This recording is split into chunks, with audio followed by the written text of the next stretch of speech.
आप देख रहे हैं इंडिया टाउन न्यूज, भारत की बात। नमस्कार, जय जोहार। आप देख रहे हैं इंडिया टाउन न्यूज। स्वागत है आपका हमारे खास बुलेटिन राजनांदगांव की खबरों में। राजनांदगांव शहर के गौरव पथ में लूट की वारदात सामने आई है, जहां आरोपी ने एक राहगीर को चाकू दिखाकर उसका मोबाइल फोन लूट लिया और मौके से फरार हो गया। आपको बता दें, घटना के बाद पीड़ित व्यक्ति ने बसंतपुर थाना पहुंचकर रिपोर्ट दर्ज करवाई। पुलिस ने तत्परता दिखाते हुए इलाके में लगे सीसीटीवी कैमरों की मदद से जांच शुरू की, जिसके बाद फुटेज के आधार पर पुलिस ने आरोपी की पहचान कर उसे गिरफ्तार कर लिया है। गिरफ्तारी के दौरान आरोपी के पास से लूटा गया मोबाइल भी बरामद कर लिया गया। फिलहाल पुलिस आरोपी को न्यायालय में पेश करने की तैयारी कर रही है।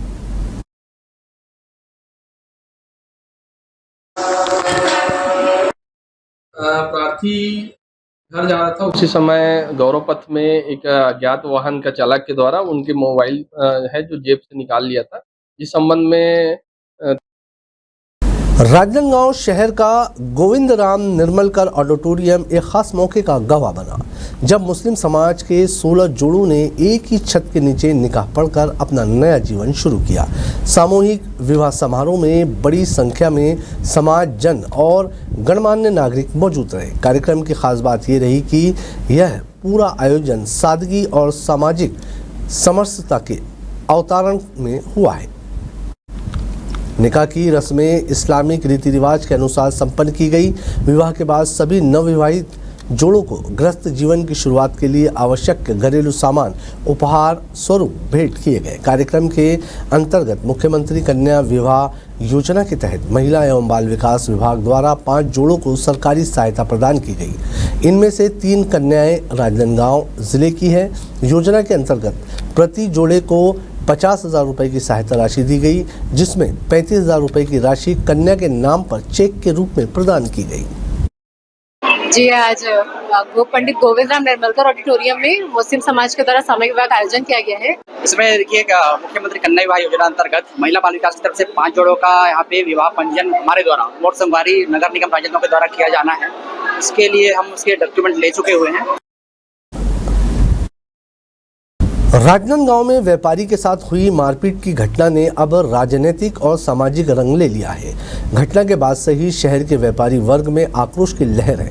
वहीं अब इस मामले में सामाजिक संगठन और जनप्रतिनिधि भी खुलकर सामने आने लगे हैं। जानकारी के अनुसार बीते दिनों एक दुकान के सामने कुछ युवक अपनी गाड़ी खड़ी कर रहे थे, जिस पर व्यापारी ने गाड़ी आगे बढ़ाने का अनुरोध किया। आरोप है कि इस बात पर विवाद बढ़ गया और युवक दुकान के अंदर घुसकर व्यापारी पर जानलेवा हमला करने लगा।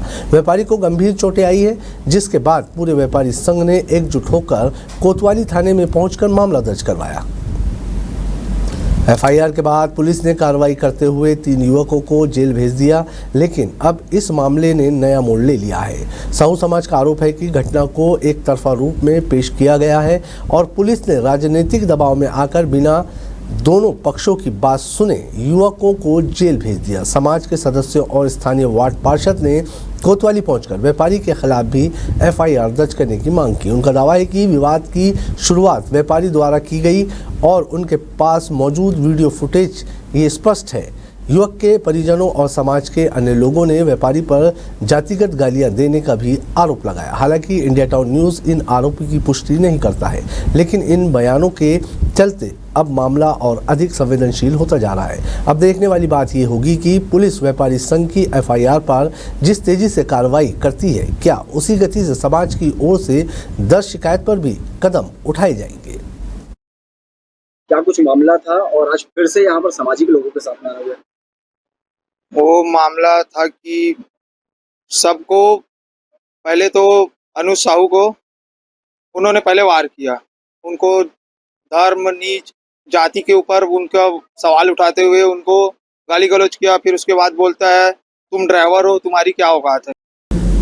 मोहला मानपुर जिले के टोला गांव में जनजातीय विकास और उत्थान संगठन के सहयोग से सम्मान समारोह का आयोजन किया गया।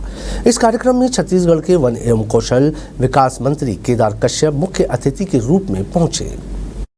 आपको बता दें कि समारोह में प्रतिभावान छात्र छात्राओं, नवनिर्वाचित जिला और जनपद सदस्य सरपंचों को प्रतीक चिन्ह भेंट सम्मानित किया गया।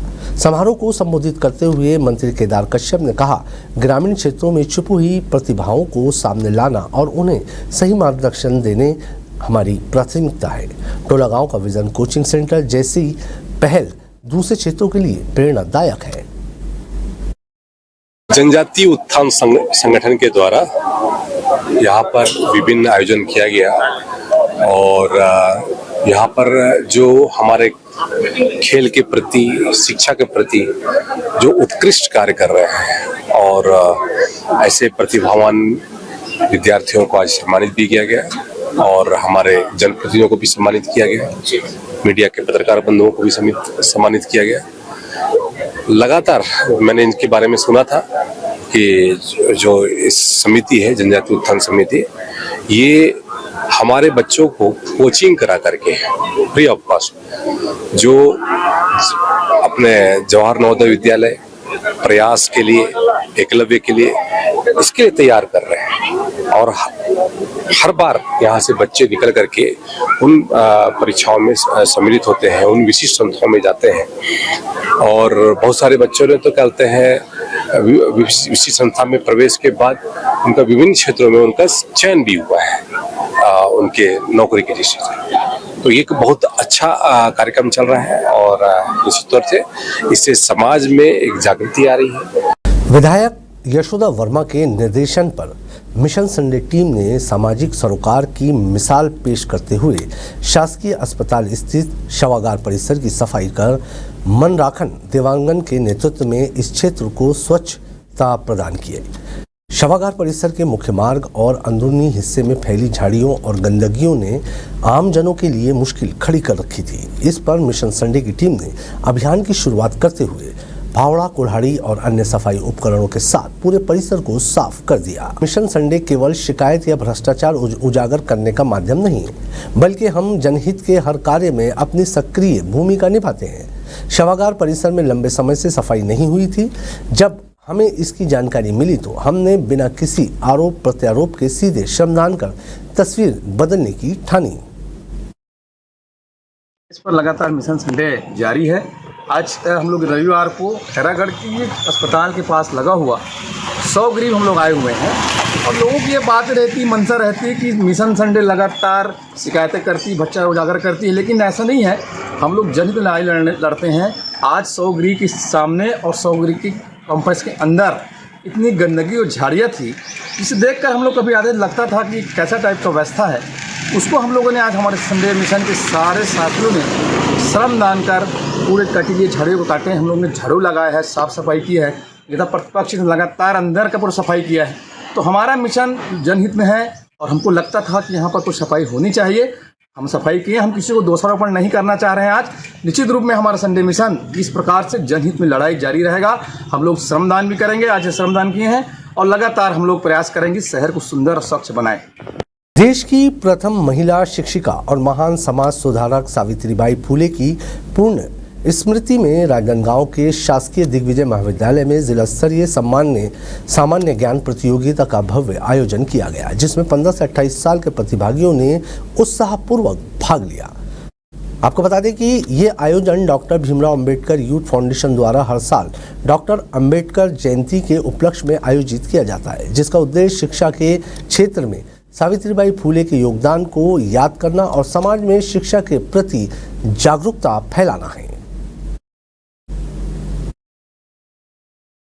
हर वर्ष की तरह डॉक्टर अंबेडकर यूथ फाउंडेशन द्वारा एक सामान्य ज्ञान प्रतियोगिता का आयोजन किया गया, जो बच्चों के बौद्धिक विकास के लिए है और उनको इस विषय में है कि वो जान पाए कि महान व्यक्तित्व जो है हमारे देश के, उनके जीवन के क्या संघर्ष रहे हैं और कैसे उन्होंने जीवन अपना त्यागा है, संघर्ष किया है बच्चों के लिए, आज की पीढ़ी के लिए।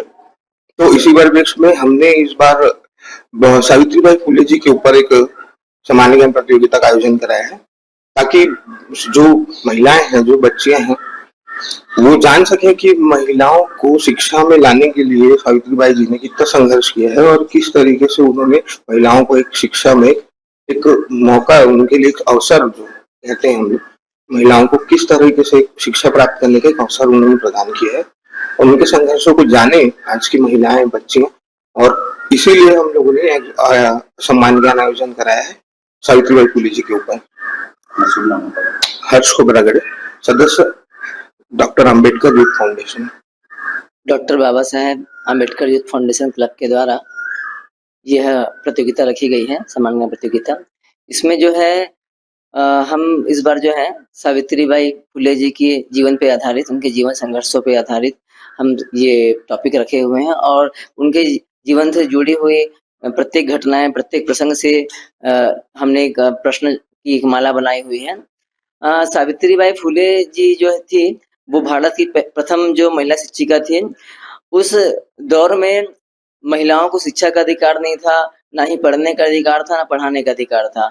उन कठिन परिस्थितियों में और रूढ़िवादी परंपराओं के बीच में सावित्रीबाई फुले जी ने एक संकल्प लिया और वो अड़ी रही। डॉक्टर भीमराव अंबेडकर की जयंती के अवसर पर राजनांदगांव शहर में बौद्ध समाज द्वारा एक भव्य मोटरसाइकिल रैली का आयोजन किया गया। ये रैली डॉक्टर अंबेडकर के विचारों और सामाजिक समरसता के संदेश को जन जन तक पहुंचाने के उद्देश्य से निकाली गई। आपको बता दें कि रैली शहर के प्रमुख मार्गों से होती हुई उत्साह और जोश के साथ सिविल लाइन स्थित अंबेडकर भवन में समाप्त हुई। रैली में बड़ी संख्या में युवाओं, महिलाओं और समाज के वरिष्ठ जनों ने भाग लिया। प्रतिभागी नीले झंडे, डॉक्टर अंबेडकर की तस्वीरें और जय भीम के नारों के साथ आगे बढ़ते रहे। खेल प्रेमियों के लिए एक बड़ी खुशखबरी है। राजनांदगांव में पहली बार स्टेट स्कूल ग्राउंड में फ्लड लाइट के तहत 7 साइड फुटबॉल टूर्नामेंट का आयोजन किया जा रहा है। ये आयोजन जिले में फुटबॉल को नई पहचान दिलाने और युवा खिलाड़ियों को प्रोत्साहित करने की दिशा में एक महत्वपूर्ण कदम माना जा रहा है। इस टूर्नामेंट में कुल 70 टीमों ने भाग लिया, जिनमें से 10 श्रेष्ठ टीमों का चयन ट्रायल और ऑडिशन के माध्यम से किया गया है। इन 10 टीमों में जिले की डिस्ट्रिक्ट लेवल की टीम भी शामिल है, जो दर्शकों के लिए खासा रोमांचक मुकाबला पेश करेगी। इस प्रतियोगिता में कुल 120 खिलाड़ियों का चयन किया गया है, जिसमें हर टीम से 7 खिलाड़ी मैदान पर उतरेंगे। टूर्नामेंट का पहला पुरस्कार 71,000 रुपये रखा गया है। वहीं दूसरा स्थान पर रहने वाली टीम को 41,000 रुपये की धनराशि प्रदान की जाएगी।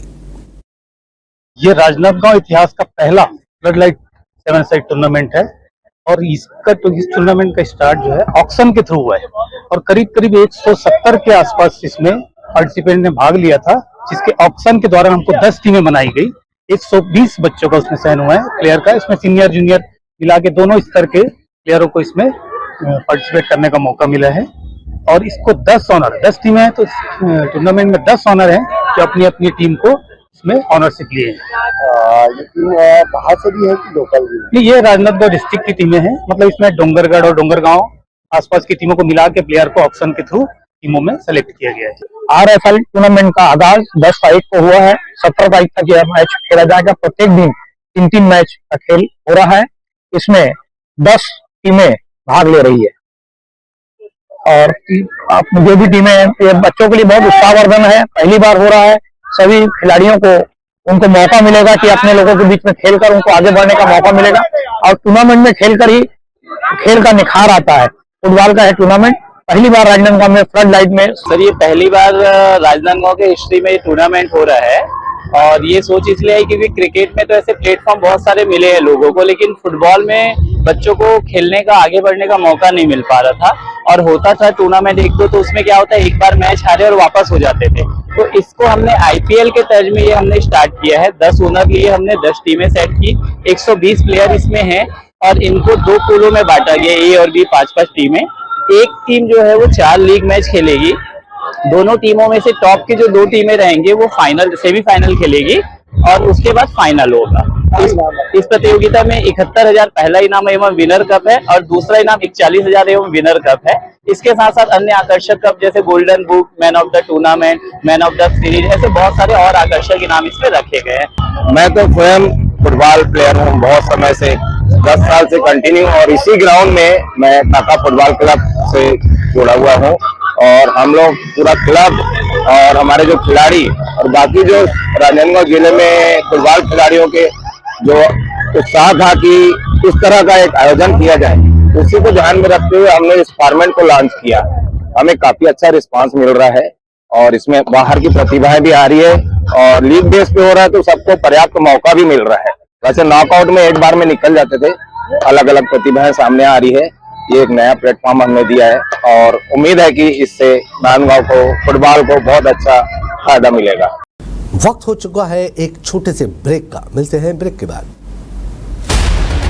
अब खबर आपकी उंगलियों पर, हर खबर पर हमारा नजरिया। इंडिया टाउन न्यूज, भारत की बात। ब्रेक के बाद आपका स्वागत है। बढ़ते हैं अगली खबर की ओर। कोसरिया यादव समाज द्वारा ग्राम हाट बंजारी में आयोजित राधा कृष्ण भगवान की मूर्ति स्थापित कार्यक्रम में जिला पंचायत अध्यक्ष किरण रविंद्र वैष्णव ने शिरकत की। कार्यक्रम में उनके साथ जनपद पंचायत छुरिया के अध्यक्ष संजय सिन्हा भी मौजूद रहे।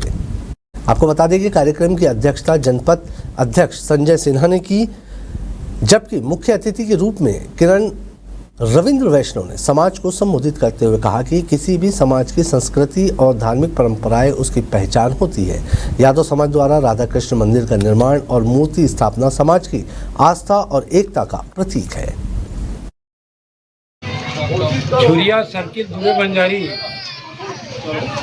कोसरिया यादव समाज और सर्किल स्तरीय शपथ ग्रहण के जो कार्यक्रम रखे गए, निश्चित ही आज यादव समाज के द्वारा बहुत ही बढ़िया राधा कृष्ण भगवान की मूर्ति की स्थापना की है, जिसका दर्शन लाभ हम सबको मिला है। मैं बहुत बहुत बधाई, शुभकामनाएं। भाजपा की सरकार पर हमला बोलते हुए डोंगरगढ़ विधानसभा की कांग्रेस विधायक हर्षिता स्वामी बघेल ने प्रदेश में बिगड़ती कानून व्यवस्था, बढ़ते अपराध और अव्यवस्थित शासन व्यवस्था पर जमकर निशाना साधा। विधायक निवास में आयोजित प्रेस कॉन्फ्रेंस में उन्होंने कहा कि भाजपा सुशासन तिहार मना रही है, लेकिन जमीनी हकीकत यह है कि प्रदेश में सुशासन नहीं बल्कि सुस्त शासन चल रहा है। उन्होंने कहा कि धर्मनगरी डोंगरगढ़ जो श्रद्धा और भक्ति का केंद्र मानी जाती है, अब अवैध शराब और अपराधों का गढ़ बनती जा रही है। करवारी फार्म हाउस में एमपी निर्मित भारी मात्रा में मिली अवैध शराब के मामले को लेकर विधायक बघेल ने आबकारी विभाग और आरटीओ की भूमिका पर सवाल उठाए। विधायक ने बताया कि इन तमाम मुद्दों को लेकर 15 अप्रैल को जिला और ब्लॉक कांग्रेस कमेटी के साथ मिलकर धरना प्रदर्शन, पुतला दहन और ज्ञापन सौंपने का कार्यक्रम तय किया गया है। हर बार हम देख रहे हैं, आए दिन हम खबर में देख रहे हैं कि आप कहीं यहाँ पे एक साथ इतने सारे शराब की तैनात हैं, कभी किसी बगीचे में तो कभी किसी खंडर में। ऐसा क्यों हुआ? क्या जांच नहीं करती? शुरू से हम लोगों ने आपत्ति कर रहे हैं। नहीं, अभी इतना बड़ा हादसा हुआ जब दुर्ग में हम लोगों ने जांच समिति में हमारा नाम था, तो हमको उधर भी ध्यान देना था। और रही बात, मैं इसको व्यवस्थित तौर पे करना चाहती थी। छोटे छोटे स्टेटमेंट बहुत सारे आ रहे, लेकिन आप सभी देख रहे हैं इतने स्टेटमेंट होने के बाद भी रुकावट क्यों नहीं हो रही? जब चेक पोस्ट बना है, चौकियां बनी है, पुलिस के पेट्रोलिंग हो रहे हैं, उसके बाद ये अंदर आते कैसे कर? या तो इनके संरक्षण अधिकारियों का, या भारतीय जनता पार्टी के शासन कार्य में पहले जब हमारी सरकार थी तो यही लोग बोलते थे नशा मुक्त राज्य बनाने की बात करते हैं। आज आप लोग क्या कर रहे हैं? आपको बढ़ावा दे रहे हैं। आज के हमारे राजनांदगांव के खास बुलेटिन की खबरों में फिलहाल इतना ही। मुझे दीजिए इजाजत। नमस्कार। आप देख रहे हैं इंडिया टाउन न्यूज, भारत की बात।